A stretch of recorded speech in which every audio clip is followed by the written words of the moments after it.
السلام علیکم ورحمۃ اللہ وبرکاتہ۔ الحمد للہ رب العالمین والصلاة والسلام علی سید الانبیاء والمرسلین نبینا محمد صلی اللہ علیہ وسلم وعلی آلہ واصحابہ اجمعین، اما بعد۔ محترم ناظرین کرام اور خواتین و حضرات، ہم نے پچھلے ویڈیو کے اندر بچوں کی پیدائش کے بعد، نومولود کی پیدائش کے بعد اس بات کی طرف آپ کی رہنمائی کیا تھا کہ بچوں کے کان میں اذان اور اقامت کہی جائے گی یا نہیں۔ آج ہم آپ کو یہ بتانا چاہتے ہیں کہ نومولود کے لیے گھٹی دینا، تحنیک کرنا، اس کا شرعی حکم کیا ہے۔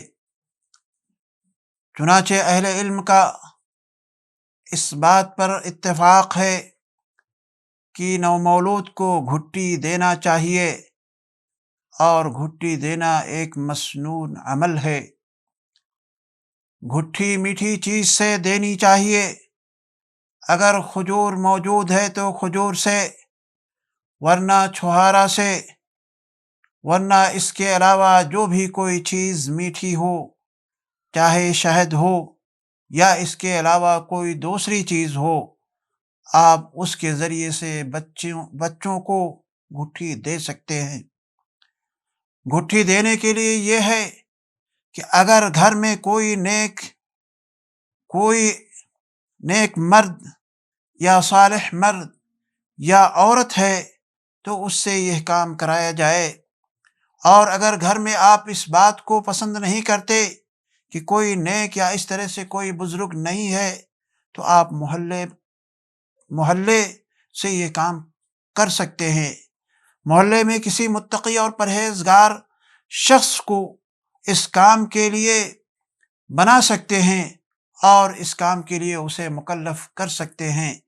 گھٹی دینے کا طریقہ یہ ہے کہ نیک اور صالح آدمی کو آپ کھجور دے دیں، اور وہ شخص اپنے منہ کے اندر ڈال کر کے اسے ملائم کر دے، اور ملائم کرنے کے بعد وہ چیز نکال کر کے نومولود کے تالو پر اندر لگا دے۔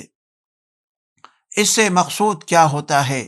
اس سے مولود کے لیے حصول برکت مقصود ہوتی ہے، نیز گھٹی دینے والا نومولود کے لیے خیر و برکت کی دعا بھی دے۔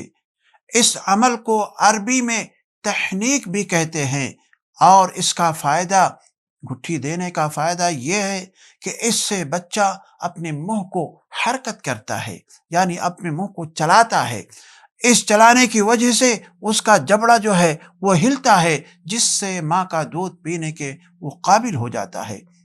مائی عائشہ رضی اللہ تعالی عنہا سے مروی ہے، وہ بیان کرتی ہیں کہ ان رسول اللہ صلی اللہ علیہ وسلم كان يؤتى بالصبيان فيبرك عليهم ويحنكهم، یعنی رسول اکرم جناب محمد رسول اللہ صلی اللہ علیہ وسلم کے پاس بچوں کو لایا جاتا تھا، آپ ان کے لیے برکت کی دعا فرماتے اور انہیں گھٹی دیتے تھے۔ امام نووی رحمۃ اللہ علیہ بیان کرتے ہیں کہ یہ حدیث جو میں نے ابھی آپ کو سنایا ہے، یہ حدیث اس بات کی دلیل ہے کہ نومولود کو گھٹی دینا مستحب کام ہے، اور اہل تقوی اور اہل فضل سے برکت حاصل کرنا یہ مشروع اور مسنون ہے۔ نیز برکت حاصل کرنے کے لیے بچوں کو اہل فضل کی طرف لے جانا یہ بھی مستحب عمل ہے۔ ایک دوسری اور روایت کے اندر آتا ہے، جسے حضرت اسماء بنت ابی بکر صدیق رضی اللہ تعالی عنہما بیان کرتی ہیں۔ وہ کہتی ہیں کہ میں مدینہ کے اندر جب آئی تو میرے یہاں میں قباء کے اندر ٹھہری، اور میں نے قباء میں ہی بچے کو جنم دیا۔ پھر میں نے اسے نبی اکرم جناب محمد رسول اللہ صلی اللہ علیہ وسلم کی خدمت میں لے کر کے حاضر ہوئی، تو آپ نے اسے اپنے گود میں لیا اور کھجور منگوائی، اسے چبایا۔ پھر آپ علیہ الصلوۃ والسلام نے اس کے منہ میں لعاب داخل کیا تو سب سے پہلی چیز جو بچے کے پیٹ میں داخل ہوئی وہ رسول اکرم جناب محمد رسول اللہ صلی اللہ علیہ وسلم کا لعاب دہن تھا۔ پھر آپ علیہ الصلوۃ والسلام نے اسے کھجور کی گٹھی دی، پھر آپ نے اس کے لیے برکت کی دعا کی۔ یہ حدیث مسلم شریف کے اندر موجود ہے۔ ایک اور روایت میں آپ کے سامنے پیش کرتا ہوں جس کے راوی حضرت انس بن مالک رضی اللہ تعالی عنہ ہیں۔ وہ بیان کرتے ہیں کہ جب ابو طلحہ کے یہاں بچے کی پیدائش ہوئی تو انہوں نے فرمایا کہ اس بچے کو رسول اکرم جناب محمد رسول اللہ صلی اللہ علیہ وسلم کے پاس لے جاؤ۔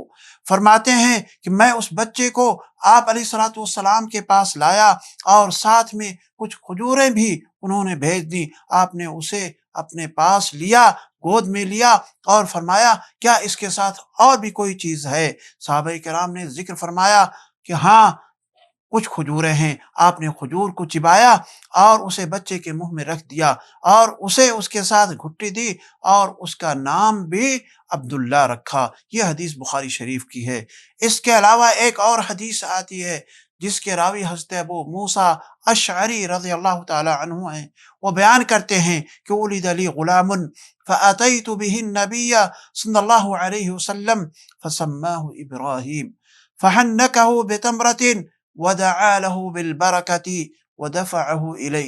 میرے ہاں ایک بیٹا پیدا ہوا تو میں اسے لے کر کے پیارے نبی صلی اللہ علیہ وسلم کی خدمت میں حاضر ہوا۔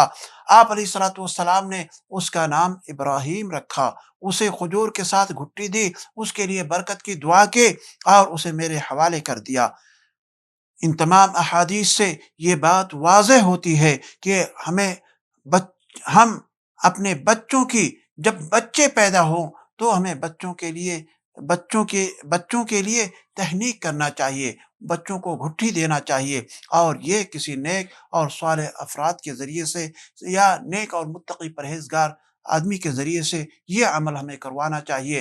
اور ایک مسئلہ یہاں پر اور بھی ثابت ہوتا ہے جو میں آپ کو بتانا چاہتا ہوں، وہ یہ ہے جیسا کہ اسماء بنت ابی بکر صدیق رضی اللہ تعالی عنہ کی حدیث سے بھی واضح ہوتا ہے، یا ابو موسیٰ اشعری رضی اللہ تعالی عنہ کی حدیث سے بھی واضح ہوتا ہے کہ اگر بچے کی پیدائش ہو تو ہم بچے کو پہلے وقت کے اندر ہی گھر کے باہر لے جا سکتے ہیں، یا اسی طریقے سے ماں بھی گھر سے باہر جا سکتی ہے، جیسا کہ آج ہمارے معاشرے کے اندر یہ بات بالکل ایک دم سے واضح ہے کہ لوگ پیدائش کے بعد ماں کو باہر جانا یا بچے کو باہر لے جانا یہ کسی طرح سے اچھا نہیں سمجھتے ہیں، معیوب سمجھتے ہیں۔